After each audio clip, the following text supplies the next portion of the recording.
the Rose Cottage. It was a very special Valentine's present from Henry Ford and his wife Clara. In 1934, they brought it here to Greenfield Village. At the end of the road, on the other side of our Ferris windmill, is the Daggett Farm, a living history farm from 1754 in Andover, Connecticut. Stop in and see how Samuel Daggett and family lived and worked on the farm prior to the American Revolution.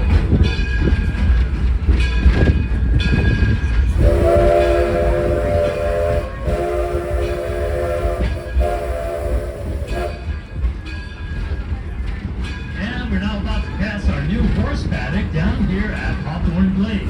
When our horses need a day off, this is where we bring them.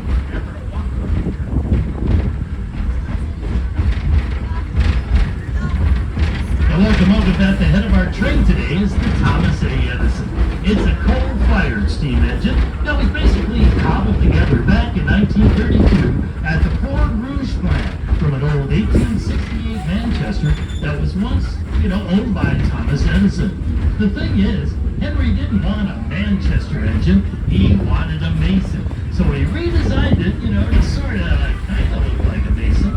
And the result is the Franken engine we have today, the Thomas A. Edison, weighing in at 25 tons. So now folks, let's take a few moments to sit back, relax, and enjoy the sights and sounds of railroading as it was in the late 1800s and early 1900s.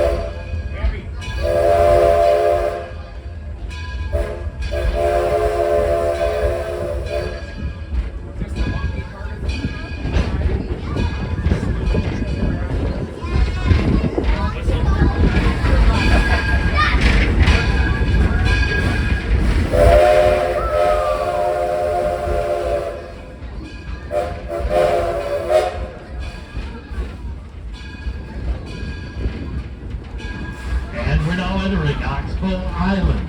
The Oxbow is an 11-acre wetland restoration project, one of the largest in southeastern Michigan. Hundreds of trees have been planted, and the waterways cleaned and cleared. What you see in there is the blowdown. That's where we're blowing out any additional scale or sediment building up in the border. Backside of our Porches and Commerce District is where we hold many of our special events throughout the year. Don't forget, starting in June, Walnut Grove comes alive with the crack of the bat and the roar of the crowd as old-time historic baseball returns to Greenfield Village. All summer long, our own La-Di-Das and Nationals will take on other historic teams, playing under rules written back in 1864, which include no spitting, no cursing, and no gloves.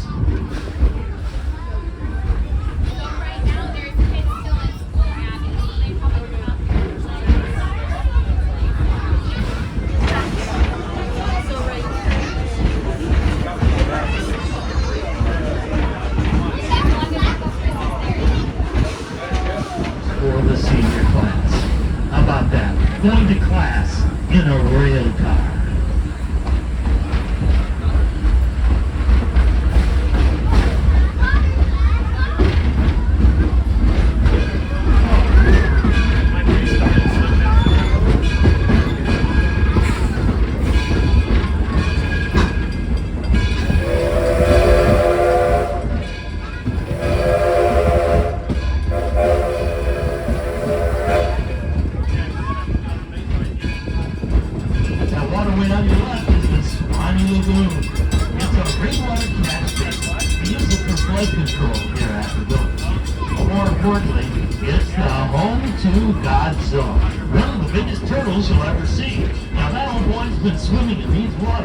The Green Building is the taste of history. This year featuring a special menu based on recipes from some of our historic sites, like the Daggett Farm, the Firestone Farm, and the Burbank House. And right next door, the White Building, is the Eagle Tavern. Built in 1832 in Greenfield, Michigan, they offer up an authentic 1850s-style dining experience, featuring waiters and waitresses in independent clothing.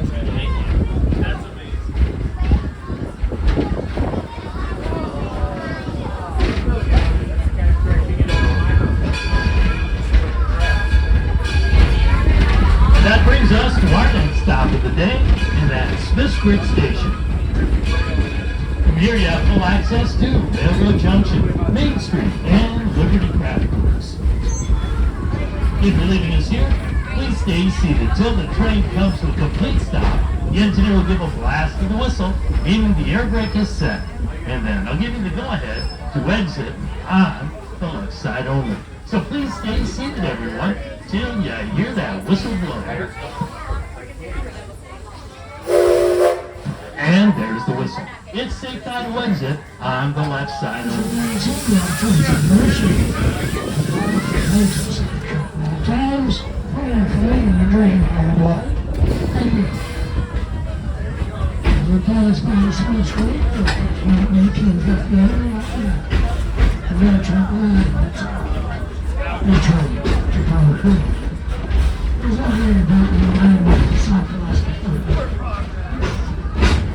Next up, the Railroad Junction, by the train through on the Milwaukee Roundhouse to the 1884 Marshall, Michigan. On the front, up 1911s, Detroit engineering works. Come here, weighed 42 tons. That's what I have, going on the backside of Liberty Craft Works.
Next up, approaches and follows the script.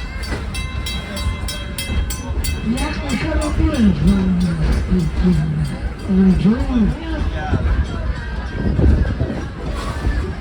this is where you find the lobster. Wow, the green lobster is exhibition right there. Robert Frost, the poet. Collinsworth Gardner, the poet for England. And we're now approaching the Susquehanna Station. And as we approach the station platform, please remember to